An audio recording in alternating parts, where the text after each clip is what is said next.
அப்போஸ்தலர் அதிகாரம் 25. பெஸ்து என்பவன் நாட்டிற்கு அதிபதியாக வந்து 3 நாளான பின்பு செசரியாவிலிருந்து எருசலேமுக்குப் போனான். அப்பொழுது பிரதான ஆசாரியனும் யூதரில் முதன்மையானவர்களும் அவனிடத்தில் வந்து பவுலுக்கு விரோதமாகப் பிராது பண்ணி அவனை வழியிலே கொன்று போடும்படி கற்பனையான யோசனையுள்ளவர்களாய் தங்கள் மேல் தயவு செய்து அவனை எருசலேமுக்கு அழைப்பிக்க வேண்டுமென்று வேண்டிக்கொண்டார்கள். அதற்குப் பெஸ்து பிரதியுத்தரமாக, பவுலை செசரியாவிலே காவல் பண்ணியிருக்கிறதே, நானும் சீக்கிரமாக அங்கே போகிறேன். ஆகையால் உங்களில் திறமுள்ளவர்கள் கூட வந்து அந்த மனுஷனிடத்தில் குற்றம் ஏதாகிலும் உண்டானால் அந்த குற்றத்தை அவன் மேல் சாட்டட்டும் என்றான். அவன் அவர்களிடத்திலே ஏறக்குறைய 10 நாள் சஞ்சரித்து பின்பு செசரியாவுக்குப் போய் மறுநாளிலே நியாயாசனத்தில் உட்கார்ந்து பவுலை கொண்டுவரும்படி கட்டளையிட்டான். அவன் வந்தபோது எருசலேமிலிருந்து வந்த யூதர்கள் அவனைச் சூழ்ந்து நின்று தங்களால் ரூபிக்கக்கூடாத அநேகங் கொடிய குற்றங்களை அவன் மேல் சாட்டினார்கள். அதற்கு அவன் உத்தரவாக, நான் யூதருடைய வேதப்பிரமாணத்துக்காகிலும் தேவாலயத்துக்காகிலும் இராயருக்காகிலும் விரோதமாக ஒரு குற்றமும் செய்யவில்லை என்று சொன்னான். அப்பொழுது பெஸ்து யூதருக்கு தயவு செய்ய மனதாய் பவுலை நோக்கி, நீ எருசலேமுக்குப் போய் அவ்விடத்திலே இந்தக் காரியங்களைக் குறித்து எனக்கு முன்பாக நியாயம் விசாரிக்கப்பட உனக்குச் சம்மதியா என்றான். அதற்கு பவுல், நான் இராயருடைய நியாயாசனத்துக்கு முன்பாக நிற்கிறேன், அதற்கு முன்பாக நான் நியாயம் விசாரிக்கப்பட வேண்டியது. யூதருக்கு நான் அநியாயம் ஒன்றும் செய்யவில்லை, அதை நீரும் நன்றாய் அறிந்திருக்கிறீர். நான் அநியாயஞ்செய்து மரணத்துக்குப் பாத்திரமானது ஏதாகிலும் நடப்பித்ததுண்டானால் நான் சாகாதபடிக்கு மனு கேட்க மாட்டேன். இவர்கள் என்மேல் சாட்டுகிற குற்றங்கள் முற்றிலும் அபத்தமானால் அவர்களுக்குத் தயவு பண்ணும் பொருட்டு ஒருவரும் என்னை அவர்களுக்கு ஒப்புக் கொடுக்கலாகாது.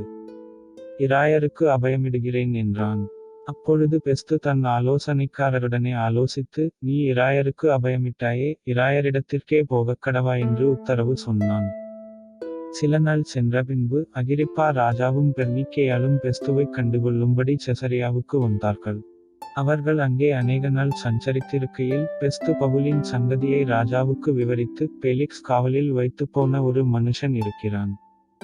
நான் எருசலேமில் இருந்தபோது பிரதான ஆசாரியர்களும் யூதருடைய மூப்பர்களும் அவனைக் குறித்து என்னிடத்தில் பிராது பண்ணி அவனுக்கு விரோதமாக தீர்ப்பு செய்ய வேண்டுமென்று கேட்டுக்கொண்டார்கள்.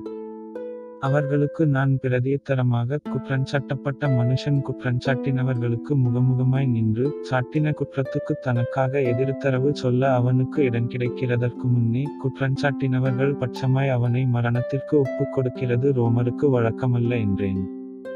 ஆகையால் அவர்கள் இங்கே கூடிவந்தபோது நான் எவ்வளவும் தாமதம் பண்ணாமல் மறுநாள் நியாயாசனத்தில் உட்கார்ந்து அந்த மனுஷனை கொண்டுவரும்படி கட்டளையிட்டேன்.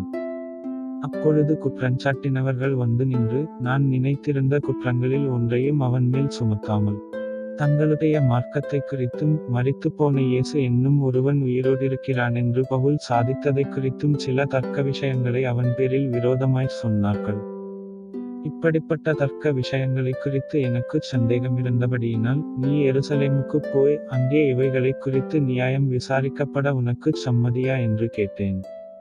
அதற்கு பவுல், தான் இராயருக்கு முன்பாக நியாயம் விசாரிக்கப்படும்படிக்கு நிறுத்தி வைக்கப்பட வேண்டுமென்று அபயமிட்டபோது நான் அவனை இராயனிடத்திற்கு அனுப்புமளவும் காவல் பண்ணும்படி கட்டளையிட்டேன் என்றான். அப்பொழுது அகிரிப்பா பெஸ்துவை நோக்கி, அந்த மனுஷன் சொல்லுகிறதை நானும் கேட்க மனதாயிருக்கிறேன் என்றான். அதற்கு அவன், நாளைக்கு நீர் கேட்கலாம் என்றான். மறுநாளிலே அகிரிப்பாவும் பெர்னிக்கேயாலும் மிகுந்த ஆடம்பரத்துடனே வந்து சேனாபதிகளோடும் பட்டணத்துப் பிரதான மனுஷரோடும் கூட நியாயஸ்தலத்தில் பிரவேசித்தார்கள். உடனே பெஸ்துவினுடைய கட்டளையின்படி பவுல் கொண்டுவரப்பட்டான். அப்பொழுது பெஸ்து, அகிரிப்பா ராஜாவே, எங்களோடே கூட இவ்விடத்தில் வந்திருக்கிறவர்களே, நீங்கள் காண்கிற இந்த மனுஷனைக் குறித்து யூதஜனங்கள் எல்லாரும் எருசலேமிலும் இவ்விடத்திலும் என்னை வருந்தி கேட்டுக்கொண்டு, இவன் இனி உயிரோடிருக்கிறது தகாதென்று சொல்லிக் கூக்குரலிட்டார்கள்.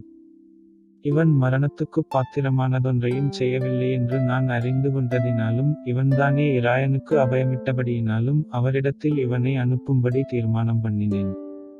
இவனைக் குறித்து ஆண்டவனுக்கு எழுதுகிறதற்கு நிச்சயப்பட்ட காரியமொன்றும் எனக்கு விளங்கவில்லை. காவல் பண்ணப்பட்ட ஒருவன் செய்த குற்றங்களை எடுத்துக்காட்டாமல் அனுப்புகிறது புத்தியீனமான காரியமென்று எனக்குத் தோன்றுகிறபடியினாலே இவனை விசாரித்துக் கெட்டபின்பு எழுதத்தக்க விசேஷம் ஏதாகிலும் எனக்கு விளங்கும்படி இவனை உங்களுக்கு முன்பாகவும் விசேஷமாய் அகிரிப்பா ராஜாவே உமக்கு முன்பாகவும் கொண்டுவந்தேன் என்றான்.